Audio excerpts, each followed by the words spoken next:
And so I think the students actually have their eye on what this thing really is better probably than some of the adults in the room. Right. Every time I bring up ChatGPT with someone comes up with even a better idea that I haven't thought of yet. So I tell people, let's just keep coming up with ideas and see what happens rather than trying to always focus on the bad. But I do have one that terrorizes me and scares me, and it probably scares you as well. Is there was an article we saw on CSO, one of our sister publications, about hackers from Eastern Europe are now asking ChatGPT to write better spam or phishing emails, because it always felt like the last line of defense when I would get an email was like, oh, this is horribly written. It could have no way been written by, our CIO or someone that was asking me for money from my company. But now if you can sort of correct that, then all of a sudden now I have to train myself to really look at some of these emails that are coming across, right? Well, yes, absolutely. Although, again, the more an email that comes in looks like a real email, the more obviously it's going to get through any filters. So then the question becomes for the reader of the email, am I expecting this email? Right. And so I've been moving for years because I've been doing this since the birth of the internet. The most powerful key on my keyboard is the delete key. And so I just delete away, right? And if I'm not expecting an email from somebody, bam, it goes. Email is a corrupt communication vehicle, and the young generation knows it. So they don't communicate in email. So what have they replaced it with? Just texting? Texting and, some of these, like the signals and some of the secure texting things, they'll use that. Yep. So some of the social media platforms, absolutely. But they don't really communicate in email. And so now when they enter the working world, they'll start to realize that email is a business communication tool, and they'll start to see that. But I think they're going to get pretty savvy pretty quick by trying to ferret out, am I expecting this from somebody, and not doing it. That said, it's a cat and mouse game when we see these things.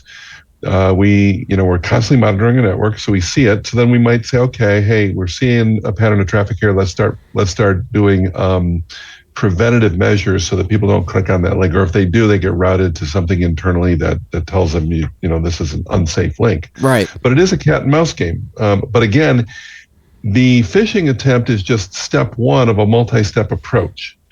And so I call it prevent the pivot. It's like in basketball. I got to prevent the guy from pivoting around me. So the attacker comes in, gets a credential, gets a hold of one device, and that leads to other devices. So this zero trust concept of how to prevent the pivot now weighs in. And so we're trying to prevent the pivot as well. Okay, right. And you mentioned savvy students, and so that leads me sort of to my broader question. It's been a while since I've been in college. In fact, the last time when I was in college, they didn't even have laptops or PDAs or PDAs. Oh my God, I'm really now showing you how old I am. Yeah, really. They didn't have laptops, smartphones, etc. In order to get any sort of computer work done, you had to go to a lab with a room, and even in my journalism classes, they had just gotten a computer lab with a couple of Macs that started teaching computer print design, desktop publishing, things like that. So how long have you been in the university community, and have you seen waves of students that are more and more tech savvy as they enter? Yes. Yeah. But before I answer that, I do want to end with one last thing on ChatGPT. Okay, sure. The one thing that scares me more than anything is who owns ChatGPT today. Right. And what will they do with it? Okay. Because we now have a new class of actors in the geopolitical stage called billionaires. Who will buy entire large companies in order to achieve geopolitical aims. Now that's a legitimate concern, just like China owning TikTok. Okay. And so the difference is in American-sponsored billionaire land, there'll be less control over it. So we'll pivot all our efforts to banning TikTok while overlooking perhaps what might be inappropriate uses. Right. There was a story about how Microsoft wants to invest $10 billion, I think, into OpenAI. So that concerns you, I would say. Well, because think about it, right? So that the chicken's going to come home to roost. They're going to need to make money off of that. So where are they going to make the money, right? And so this will be a ration good, right? Right. I doubt it. It might be turned loose on the internet writ large, but think about it. Generating text isn't necessarily, well, it's threatening to Google. It's not like vitally threatening just yet. Right. But because actually, I mean, wouldn't a better Bing, for example, be good for internet users so that you wouldn't have to necessarily rely on Google for everything? You could actually make a choice. Well, yeah, and Google will probably add that into their own platform. This is not right. It's not necessarily horribly. What's the hard part of this is the scale of compute and the content. The content is owned by the internet writ large over, so everybody has access to that. Not everybody has access to the compute, but the actual algorithms are. Anybody can reproduce this. So in time, Google will do it. I think the shining example of where ChatGPT will work will be inside the enterprise to answer questions like, oh, I'm a UC San Diego employee. How do I access the network via VPN? Right. That's what it'll be. That's where it's going to shine. And that's a good thing, right?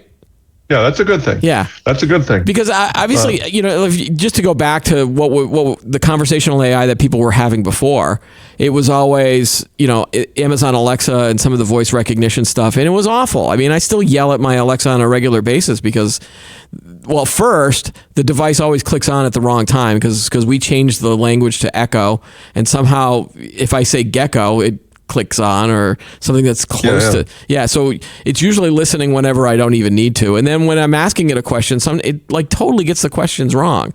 So I wouldn't mind if even if the ChatGPT sort of conversational AI could get put into this chatbot from Amazon so that I could actually get answers and helpful. But I don't see that because I also see Amazon trying to just make money off of it as well. I actually think the shape of the problem is slightly different. Okay. And ChatGPT would have to be altered to be more concise, precise, and simple.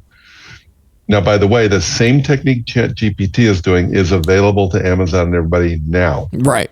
And so my prediction is everybody will putting in these predictive language models in their platforms and adjusting them to their aim. Mm-hmm. I think the platform on the internet writ large is going to be an interesting jungle fight.